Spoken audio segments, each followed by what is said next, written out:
Assalamualaikum warahmatullahi wabarakatuh. Perkenalkan, nama saya Arniansyah, guru SDN Menengah 3 Banjarmasin, Kalimantan Selatan. Pada kesempatan ini saya akan berbagi pengalaman saya dalam menghadapi pembelajaran tatap muka secara terbatas. Adapun judul best practice saya adalah jurus P3K dalam menghadapi learning loss pembelajaran matematika di masa pandemi. Seperti yang kita ketahui bersama, pandemi COVID-19 telah mengubah tatanan dalam berbagai kehidupan. Salah satunya dalam dunia pendidikan. Pembelajaran yang biasanya kita lakukan secara tatap muka di kelas, sekarang berubah menjadi pembelajaran secara daring atau pembelajaran dari rumah. Dampak yang terjadi dari pembelajaran daring ini adalah learning loss. Learning loss juga tentunya dialami oleh siswa kelas 5 SDN Menengah 3 Banjarmasin, terutama pada mata pelajaran matematika. Siswa masih kesulitan pada beberapa materi matematika, di antaranya perkalian dan pembagian, operasi hitung pecahan, dan EPB KPK.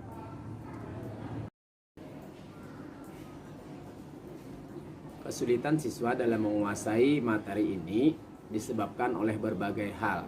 Di antaranya adalah 1. Pembelajaran matematika susah diajarkan secara daring. Yang kedua, pola pikir siswa yang menganggap matematika itu susah. Yang ketiga, penggunaan pendekatan, strategi pembelajaran dan media pembelajaran yang kurang tepat. Dan yang keempat adalah kurangnya pendampingan orang tua terhadap belajar anak di rumah. Dalam menghadapi pembelajaran tatap muka secara terbatas, saya akan mengadakan inovasi pembelajaran yang saya beri nama jurus P3K. P yang pertama adalah penggunaan pendekatan konkret gambar abstrak atau yang disingkat KGA. Dalam pembelajaran matematika, saya akan sering menggunakan pendekatan ini karena sangat efektif untuk pembelajaran yang mengembangkan pemahaman yang mendalam dan berkelanjutan tentang matematika. Pendekatan ini juga sangat sesuai dengan karakteristik matematika dan sesuai dengan tahapan perkembangan anak. P yang kedua adalah penggunaan media pembelajaran yang dekat dengan lingkungan sekitar. P yang ketiga adalah pendampingan belajar anak. Saya akan mengadakan sosialisasi kepada orang tua tentang bagaimana peran dan pendampingan belajar anak. Dengan harapan setelah sosialisasi itu, orang tua bisa mendampingi anaknya, memberi semangat dan membantu anak belajar di rumah dengan menggunakan media-media yang ada di rumah. Pelibatan orang tua dalam pembelajaran matematika ini sejalan dengan gerakan Ajarmat yang digagas oleh P4TK Matematika. K. Kolaborasi, yakni melakukan pembelajaran kolaborasi siswa dan orang tua di dalam kelas. Aktivitas yang akan saya lakukan adalah aktivitas kolaborasi orang tua dan siswa dalam hal aktivitas meroncek kembang sarai. Kegiatan ini bertujuan untuk meningkatkan pemahaman konsep perkalian dan pembagian pada siswa kelas 5 SDN Menengah 3. Dengan kolaborasi siswa dan orang tua, diharapkan mampu meningkatkan motivasi belajar anak. Kegiatan kolaborasi guru, orang tua, dan siswa ini sejalan dengan profil pelajar Pancasila, yaitu pada poin bergotong royong. Kemudian aktivitas meroncek kembang sarai ini dipilih karena merupakan kearifan lokal yang ada di sekitar sekolah.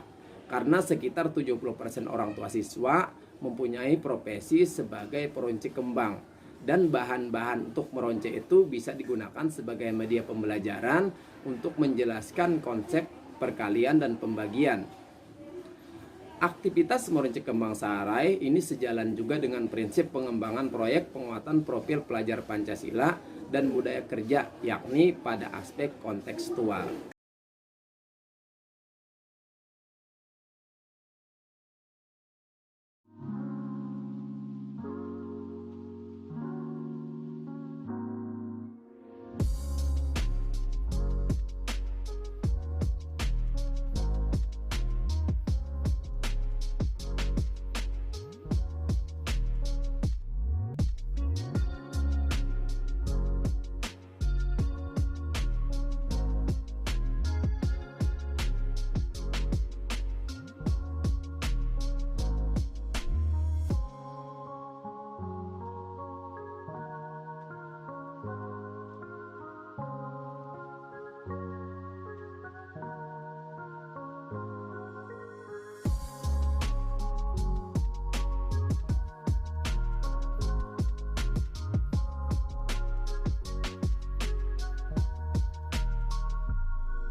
Berikut adalah peningkatan yang dicapai oleh siswa kelas 5 SDN Manyar 3 setelah saya menerapkan jurus P3K dalam pembelajaran tatap muka secara terbatas.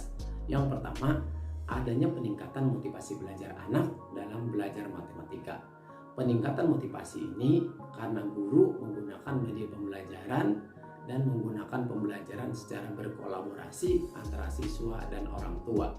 Hal ini didukung oleh pendapat Isjoni yang mengatakan bahwa siswa yang belajar dengan berkolaborasi atau berkelompok akan memiliki motivasi yang tinggi karena didorong dan didukung oleh rekan sebayanya. 2. Adanya peningkatan dukungan dan pendampingan orang tua.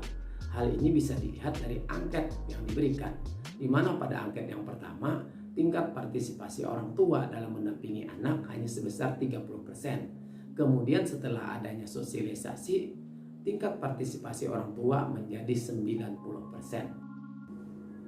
Yang ketiga, adanya peningkatan hasil belajar siswa kelas 5. Penggunaan pendekatan KGA ternyata sangat efektif dalam pembelajaran matematika. Hal ini bisa dilihat dari hasil asesmen awal, materi perkalian dan pembagian, ketuntasan siswa hanya mencapai 20%.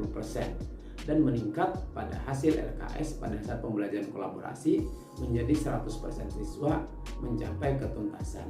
Hal ini didukung oleh pendapat Gujarati menyatakan bahwa pendekatan KGA menumbuhkan pemahaman yang lebih dalam tentang matematika sehingga siswa mendapatkan pengetahuan konseptual yang lebih besar daripada hanya pengetahuan prosedur. Tindak lanjut yang akan saya lakukan ke depannya adalah yang pertama, meminta saran dan masukan baik kepada kepala sekolah maupun kepada pengawas tentang kegiatan yang telah saya lakukan. Yang kedua, saya akan menggunakan jurus P3K ini kepada mata pelajaran lainnya. Yang ketiga, saya akan memperbanyak sosialisasi kepada orang tua murid dengan mendatangkan narasumber dari luar untuk meningkatkan peran dan pendampingan mereka terhadap belajar anaknya di rumah. Yang keempat, saya akan memperbanyak kegiatan kolaborasi antara siswa, orang tua, dan masyarakat sekitar lainnya. Terus yang terakhir adalah saya akan berbagi pengalaman best practice ini kepada rekan-rekan guru baik di sekolah saya maupun di sekolah lainnya. Demikianlah paparan best practice yang telah saya laksanakan. Semoga bermanfaat bagi kita semua, semoga menginspirasi. Saya akhiri, wabillahi taufiq wal hidayah. Wassalamualaikum warahmatullahi wabarakatuh.